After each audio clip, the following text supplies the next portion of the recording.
Thank you very, very much. It's a real pleasure for me to look out over this crowd and be once again a proud member of the South Carolina Democratic Party. I want to thank you, Tim, for the friendship we shared when you served in the Congress. I was so pleased to go out to Minnesota. I told the group earlier, I don't know why he did this. I guess it's because my background is also as a high school history teacher, but I got this call from Tim Walz asking me to come to Minnesota and help him in a district that I don't think a Democrat had been there for a century. And I don't mind going to Minnesota if it's in July. I went there in October.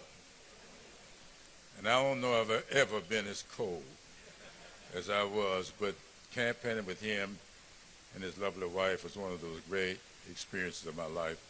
Thank you for being here with us, and we look forward to hearing from you tomorrow. I don't know if you got anything left to say, but we look forward to it. Wes, where's Wes Moore? Thank you. Well, there he is.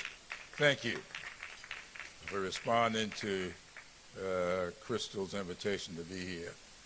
Now, I'm saying that tonight because Crystal told me that she had issued the invitation, but she was expecting me to deliver. And thank you so much for responding to Crystal's plan. She is providing magnificent leadership for this party. Thank you. Jamie, thank you. You have been a part of my life since you were, the 11th grader at Orangeburg-Wilkerson High School. I often tell the story of Jamie Harrison calling me when he got elected president of his honor society. And he thought that it was fitting and proper for his congressman to come and swear him in.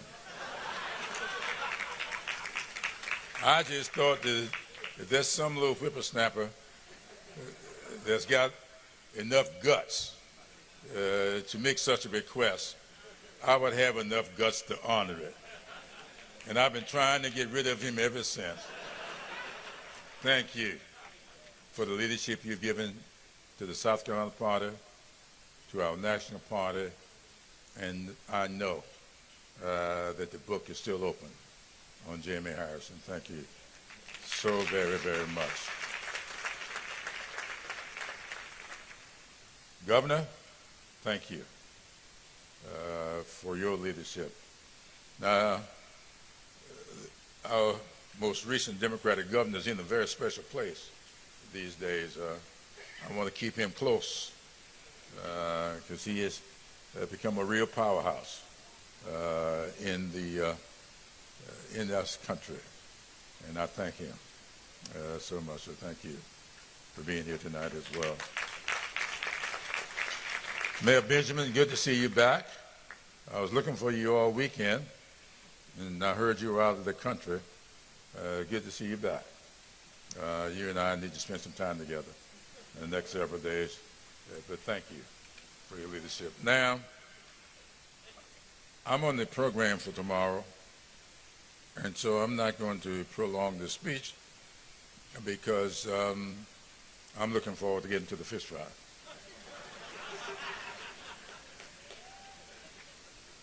But I want to hear from Wes Moore, but I want to leave you with something. I had it all in my head what I was going to say tonight until Governor Walz spoke. Back in 1963, many of you know that John Lewis and I met as 19-year-old college students. We were founding members of the Student Nonviolent Coordinating Committee. And we met at our second meeting in October of 1960. And 3 years after that, we had an incident to occur in Birmingham, Alabama. And Martin Luther King Jr. went to Birmingham to assist the people who were trying to get off the back of the bus. And while he was sitting in jail, having been arrested, King got a letter from 8 clergymen, one of whom had South Carolina connections. And they sent him this letter and said to him, Dr. King, we want you to leave Birmingham. We think that you are being a disruptive force. And then they went on to say to him, now don't get us wrong. We believe in your cause.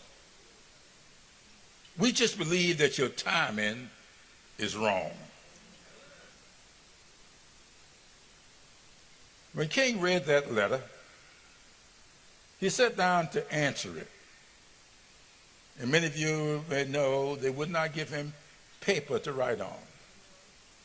And so he began to answer that letter using the margins of the newspaper,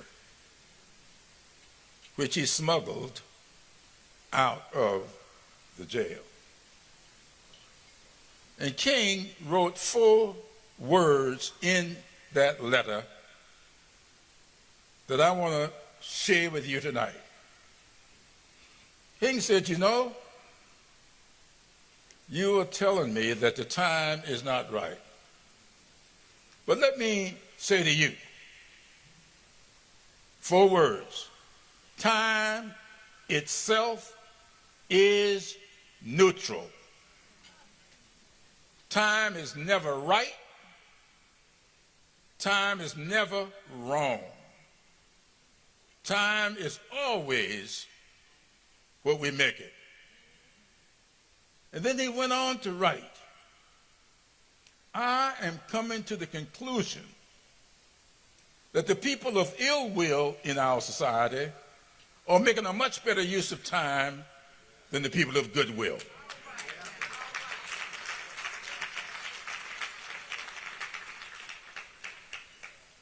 Last November,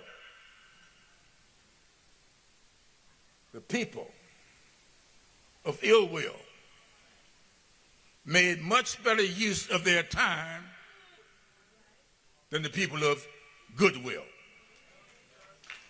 That's what has gotten us to where we are today. While we're wasting time finding some fault in somebody else, while we're wasting time worrying about who gets the credit, the people of ill will were concentrating on the November elections.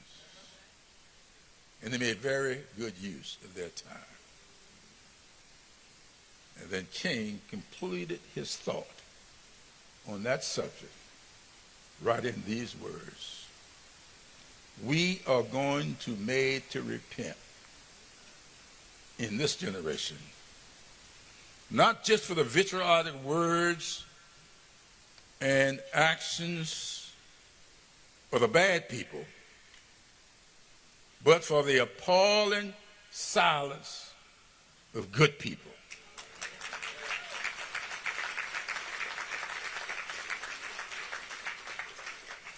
When you leave here this weekend, we must go back to our communities and we must break our silence. The loudest voice that you've got is your vote.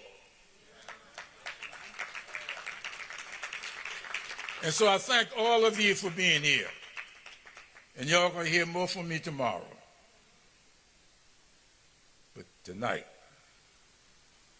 please when you listen to this prolific speaker, outstanding gentleman, don't leave it in here. Take it home with you. Thank you.